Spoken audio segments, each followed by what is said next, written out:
दोस्तों, यह कहानी एक गरीब लड़के की है जिसने ऑटो चलाकर अपनी पत्नी को पढ़ाया और फिर अपनी पत्नी को डीएसपी बनाया।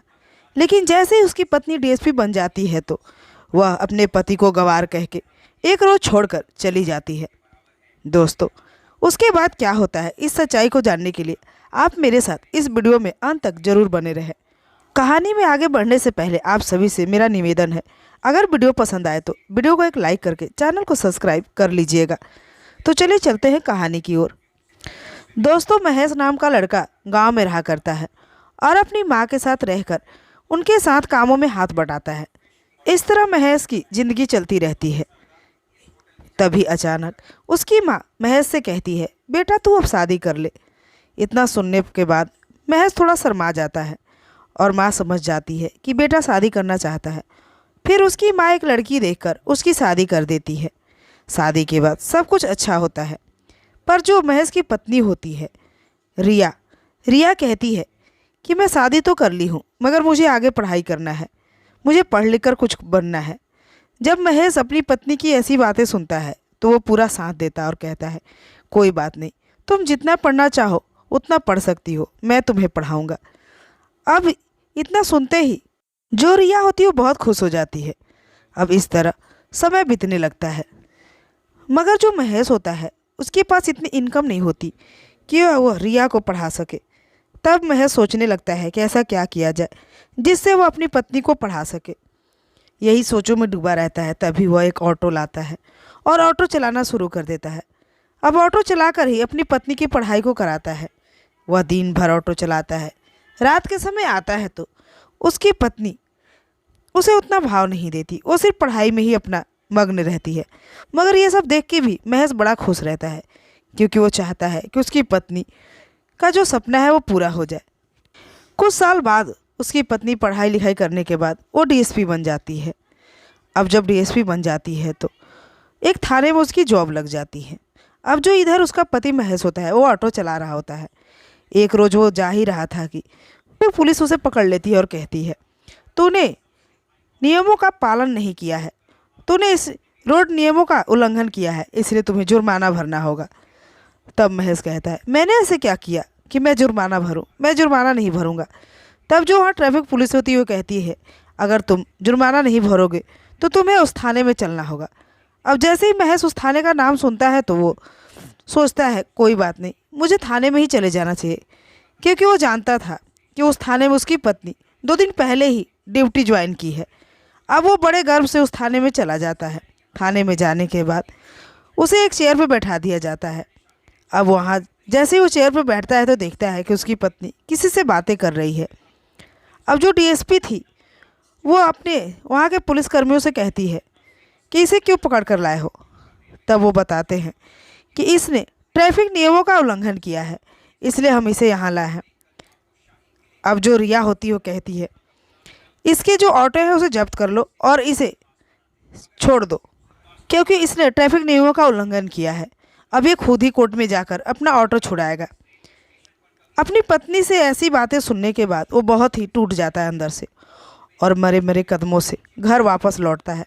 घर आने के बाद अपनी माँ से सारी कहानी बताता है कि किस तरह उसकी पत्नी उसे पहचानने से भी इनकार कर देती है थाने में। अब जो उसकी माँ होती है कहती है, बेटा मैंने पहले ही कहा था तुमसे कि तुम अपनी पत्नी को इतना ना सर पे चढ़ाओ, मगर तुमने मेरी एक ना सुनी। अब देखो वो कैसे कर रही है। अब इस तरह वो बहुत घर में उदास रहने लगता है महेश। जो महेश होता है उसका एक बेटा भी होता है जो उन्हीं के साथ यानी कि अपनी दादी के साथ रहा करता है और दादी से ही लाड प्यार किया करता है। और जो रिया होती है वो दिन रात अपने ड्यूटी में रहती है और अपने बच्चे से दूर अपनी सरकारी आवास पे रहने लगती है। और जो महेश होता है वो अपने बेटे और माँ के साथ गांव में ही रहा करते हैं और वो ऑटो चलाकर अपना भरण पोषण किया करते हैं। इस तरह एक दिन बीत जाता है। एक दिन बीतने के बाद भी महेश ऑटो छुड़ाने नहीं जाता। यह सब देखने के बाद जो रिया होती है वो बहुत गुस्सा आ जाती है और गुस्सा होते हुए अपने घर आती है। घर आने के बाद देखती है कि उसका बेटा अकेले खेल रहा होता है और माँ बेटे दोनों आपस में बातें कुछ कर रहे होते हैं। यह देखने के बाद उसे और भी गुस्सा आ जाता है और चिल्लाकर कहती है, तुम्हें एक बच्चा भी संभाला नहीं जाता, अगर बच्चे को कुछ हो गया तो।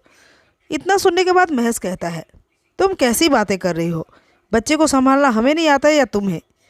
आज तक हम ही तो इसे संभालते आए हैं। इसके बाद रिया कहती है कि तुम ऑटो छुड़ाने क्यों नहीं आए? मैंने सारा बंदोबस्त करके रखा था। तब महेश कहता है, अगर तुम्हें इतना ही मेरी चिंता थी तो कल ही मुझे छोड़ दिया होता।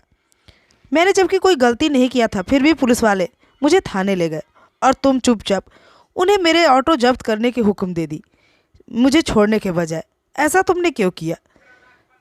इतना सुनने के बाद जो रिया होती है और चिल्लाकर कहती है, तुम्हें क्या पता कि ड्यूटी कैसे किया जाता है? तुम तो हो ही गंवार। तुमसे मुंह लड़ाने से तो अच्छा है कि मैं चुपचाप यहाँ से चली जाऊँ। और वह गुस्से में अपने बच्चे का हाथ पकड़ती है और कमरे में चली जाती है। वहाँ जाने के बाद उसके कपड़े पैक करती है और अपने बच्चे को लेकर अपने सरकारी आवास पर जाने लगती है। यह देखकर महेश उसे रोकने की कोशिश करता है और जो बच्चा खुद ही अपनी माँ के साथ नहीं जाना चाहता, क्योंकि आज तक उसने अपनी माँ का प्यार को नहीं देखा, बल्कि दादी के साथ ही रह रहा था और दादी और पापा के प्यार के साथ ही जी रहा था। इसलिए वो अब कभी भी अपनी माँ के साथ नहीं रहना चाहता था। मगर जो उसकी माँ रिया होती है वो ज़बरदस्ती अपने बच्चे को लेकर चली जाती है। अब जो वहाँ क्वार्टर में जाती है तो वहाँ एक नौकरानी रख लेती है अपने बच्चे के देखरेख के लिए। अब जो वो नौकरानी होती है वो उसके बच्चे को संभालती है और रिया अपनी ड्यूटी पर चली जाती है। एक रोज़ जो उसकी नौकरानी थी वो बच्चे को लेकर मार्केट जाती है। जैसे वो मार्केट जाती है तो उसी मार्केट में महेश की माँ भी जाती है। अब जो बच्चा होता है अपनी दादी को देखकर बहुत खुश हो जाता है और भागे भागे दादी के पास चला आता है। और जो नौकरानी थी वो कुछ सामान खरीदने में बिजी थी। जब उसकी नज़र उस बच्चे पे पड़ती है तो खोजने लगती है कि वो बच्चा गया कहाँ, क्योंकि उसे जो डीएसपी मैडम थी वो बहुत सख्त हिदायत दी थी कि बच्चे को कहीं अकेले नहीं छोड़ना है और ना ही इसके पापा और दादी के पास जाने देना है। तब वो बहुत घबरा जाती है, उसे ढूंढने लगती है। तभी उसकी नज़र एक बूढ़ी माँ पे पड़ती है जहाँ वो बच्चा था। अब वो दौड़ी दौड़ी उसके पास जाती है और कहती है, बाबू आप यहाँ क्यों आ गए? तब वो कहता है, मुझे अपनी माँ के पास नहीं जाना, मुझे पापा और दादी के पास ही रहना है, मैं इनके साथ ही जाऊँगा। वो जिद पर अड़ जाता है, लेकिन जो नौकरानी होती कहती है, नहीं मैं ऐसा नहीं करने दे सकती, आपको तो हमारे साथ ही चलना होगा, कि नहीं तो मैडम मुझे जीने नहीं देंगी। इतना सुनने के बाद जो दादी होती है वो समझ जाती है कि इसकी भी मजबूरी है। और फिर जो दादी है वो बच्चे को समझाती है कि आप जाओ, हम किसी दिन आएंगे और आपको लेकर आएंगे घर। तब बच्चा अपनी दादी का बात मान लेता है और चला जाता है। मगर जाने से पहले वो बच्चा अपनी दादी को कुछ ऐसा बताता है जिसे सुनकर उसकी दादी दंग रह जाती है। वो बच्चा कहता है कि दादी, जहाँ मैं माँ के साथ रहता हूँ उस घर पे एक अंकल आते हैं और वो मेरी माँ के साथ घंटों बातें करते हैं, और जब मैं रात को नहीं सोता तो मुझे दोनों मारते भी हैं। इसलिए मैं डर के मारे सोने का नाटक करता हूँ। तब मैं देखता हूँ कि दोनों बैठे हंसी मजाक और बातें घंटों किया करते हैं। ये सब मुझे अच्छा नहीं लगता दादी, इसलिए मैं उनके पास बिल्कुल नहीं जाना चाहता, मैं आपके पास रहना चाहता हूँ। अब ये सब सुनने के बाद दादी की आंखों में आंसू आ जाते हैं, पर वो भी क्या कर सकती थी। वो कहती है, बेटा कोई बात नहीं, इस बार चले जाओ, हम अगले ही रोज आएंगे और तुम्हें अपने पास लेकर आएंगे। तो जो महेश का बेटा होता है वो चुपचाप चला जाता है। अब जो दादी होती है घर आकर सोच में पड़ जाती है। वो सोचती है कि इस बात को अपने बेटे से बताया जाए या नहीं, लेकिन फिर सोचती है कि बता देना ही ठीक होगा। तब वो अपने बेटे को रात में कहती है, बेटा मैं अपने पोते से मिली थी, वह तेरी बीवी के बारे में ऐसे बात कर रहा था कि कोई गंदे अंकल आते हैं और रात दिन भर वो मम्मी के साथ बातें करते हैं और मुझे पीटते भी हैं। इतना सुनते ही महेश बहुत दुखी होता है और अगले दिन माँ को लेकर उसके क्वार्टर पर चले जाते हैं। अब जैसे ही जाकर बेल बजाते हैं तो अंदर से रिया दरवाज़ा खोलती है। उन दोनों को दरवाजे पर खड़े देखकर वो चौंक जाती है। फिर कहती है, तुम लोग यहाँ क्या करने आए हो? इस पर जो बूढ़ी माँ होती कहती है, हम अपने पोते से मिलने आए हैं। इतना कहने के बाद जो महेश होता है वो डायरेक्ट घर के अंदर चला जाता है। जैसे ही अंदर जाता है तो देखता है कि एक कमरे में बेड पर एक नौजवान लड़का पड़ा हुआ है और जो उसका बेटा होता है वो दूसरे कमरे में अकेले पड़ा रहता है। अब जब वो उस नौजवान लड़का को देखता है तो महेश का गुस्सा सर पे चढ़ जाता है। वह जोरदार तमाचा अपनी बीवी को लगाता है। अब इस तमाचे की आवाज़ से जो नौजवान सोया रहता है वो जगकर खड़ा हो जाता है और कहता है, ये कौन बदतमीज आ गया जो तुम्हें चाटा मार रहा है? इस पर जो रिया होती है कहती है, यही तो गंवार मेरा पति है जिसे मैंने छोड़ रखा है। अब इतना सुनने के बाद महेश को और भी गुस्सा आता है और कहता है, हाँ मैं वही गवार हूँ जो ऑटो चलाकर इसे पढ़ाया लिखाया, इस काबिल बनाया कि ये इस तरह की हरकत कर सके। इतना कहने के बाद महेश अपने बेटे को गोद में उठाता है और वहाँ से चल पड़ता है। तभी रिया कहती है कि जाने से पहले तुम इन पेपरों पे साइन कर दो, क्योंकि मैंने पहले से ही डिवोर्स पेपर तैयार करके रखे हैं। अब जब महेश इस बात को सुनता है तो उसे और भी गुस्सा आता है और वो चुपचाप पेपरों पर साइन करके चल पड़ता है। अब माँ बेटे और अपने बेटे को लेकर महेश अपने गांव चला आता है। घर आने के बाद वो बहुत गुमसुम से रहने लगते हैं। वो सोचों में पड़ जाता है। उन दिनों को याद करता है कि कैसे उसने खुद की पढ़ाई को बंद करके अपनी बीवी को पढ़ाया लिखाया, इस काबिल बनाया, ऑटो चला चला कर दिन रात मेहनत किया, तब जाके अपनी बीवी को पढ़ाया करता था। और आज उसकी बीवी उसे ही गंवार कह रही है। लेकिन वो हारता नहीं और फिर हिम्मत बांधकर अपनी नई ज़िंदगी शुरुआत करने की सोच लेता है। तभी उसकी माँ कहती है, बेटा तू हार मत, मैं कुछ जुगाड़ करती हूँ। उसकी माँ जाती है और अपने संदूक को खोलती है और देखती है कि कुछ तो उसमें जुगाड़ मिल जाए।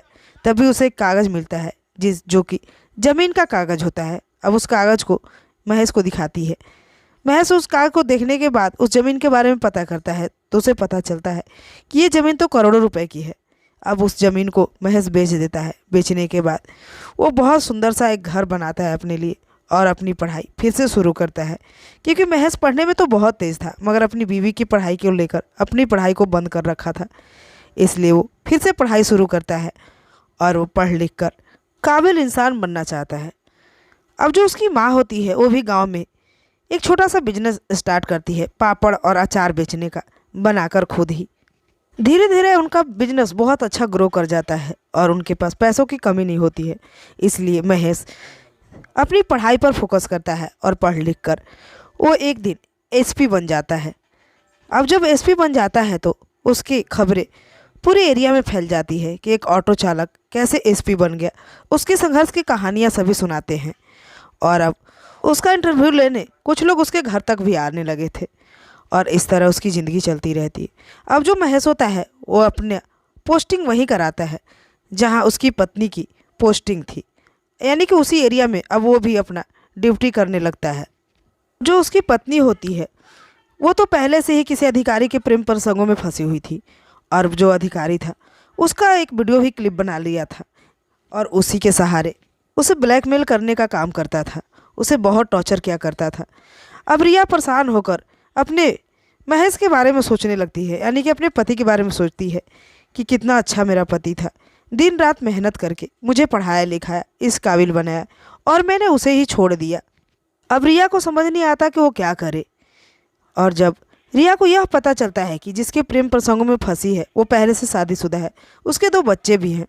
अब वो हल्ला करना चाहती है मगर कर नहीं पाती, क्योंकि जो अधिकारी होता है वो कहता है अगर तुमने कोई भी कदम उठाया तो जो मैं तुम्हारा वीडियो बनाया हूँ रिश्वत लेते हुए वह मैं वायरल कर दूंगा और तुम्हारी नौकरी चली जाएगी और तुम किसी के यहाँ मुंह दिखाने लायक नहीं रहोगी।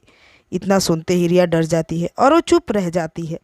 अब जिस थाने में रिया काम कर रही होती है, यानी ड्यूटी कर रही होती है, उसी थाने में एसपी साहब आने वाले होते हैं। अब एसपी साहब के स्वागत में वहाँ एक पार्टी रखी जाती है और उस पार्टी में स्टेज बनाया जाता है, जिस स्टेज पर चढ़कर रिया को कुछ बोलने को कहा जाता है। मगर जैसे ही रिया स्टेज पर जाती है तो बेहोश होकर गिर जाती है। उसे उसी वक्त हॉस्पिटल लेकर जाया जाता है। अब जो महेश होता है वो उसे देखकर पहचान लेता है। वो सोचता है ये वही लड़की है जो घमंड में आकर मुझे छोड़कर चली आई थी और आज इन हालतों में है कि वो खुद से खड़ी भी होने लायक नहीं है। बहुत ही दुबली पतली हो गई थी क्योंकि वो सही से खाना नहीं खा पा रही थी और हर वक्त टेंशन में रहती थी उस वीडियो को लेकर, क्योंकि जब वो ड्यूटी किया करती थी तो वो छोटे मोटे रिश्वत लिया करती है और उन्हीं रिश्वत लेते हुए जो अधिकारी होता है वो उसका वीडियो बना लेता है। अब उसी वीडियो से उसको ब्लैकमेल करता रहता है। इसलिए रिया बहुत परेशान रहने लगती है और इस तरह वो बहुत काफ़ी कमज़ोर हो जाती है। महेश इन बातों को ज़्यादा ख्याल में नहीं रखता और चुपचाप अपने कामों में लग जाता है। अब इस तरह समय बीतता है। अब जो एक रोज़ रिया मार्केट जा रही थी, उस मार्केट में उसकी सास मिल जाती है। सास को देखकर रिया उनके पैर छूती है और कहती है माँ जी आप कैसी हैं। तब रिया की सास कहती है बेटा तो मुझे माँ जी क्यों कह रही है। तब रिया कहती है आपने पहचाना नहीं, मैं आपकी बहू रिया हूँ। तब वो कहती है, बेटा मैंने चश्मा नहीं पहन रखा है इसलिए मुझे कुछ दिखाई नहीं दे रहा है, इसलिए मैं आपको पहचान नहीं पाई। और वैसे भी रिया पहले से बहुत बदल चुकी थी, बहुत दुबली पतली हो गई थी, उसे कोई भी जल्दी पहचान नहीं सकता था। अब जो रिया होती है अपनी माँ के पैरों को पकड़कर, यानी कि सासू माँ के पैरों में गिरकर गिड़गिड़ाने लगती है और रोने लगती है। कहती है, माँ जी मुझे माफ़ कर दीजिए और महेश से कहिए ना वो मुझे फिर से अपना ले। मगर जो उसकी सासू माँ होती है उसे धुतकारते हुए कहती है, तुझ जैसी लड़की को भला कौन अब अपनाएगा। तब रिया कहती है, माँ जी मुझे प्लीज़ माफ़ कर दीजिए, मैंने जो गलती की है उसके लिए मुझे जो आप सज़ा देना चाहो अब दे सकते हो, लेकिन मुझे अपना लो। तब उसकी सास कहती है कि तूने जो गलती की है उसकी सज़ा तो तुझे भुगतना ही पड़ेगा।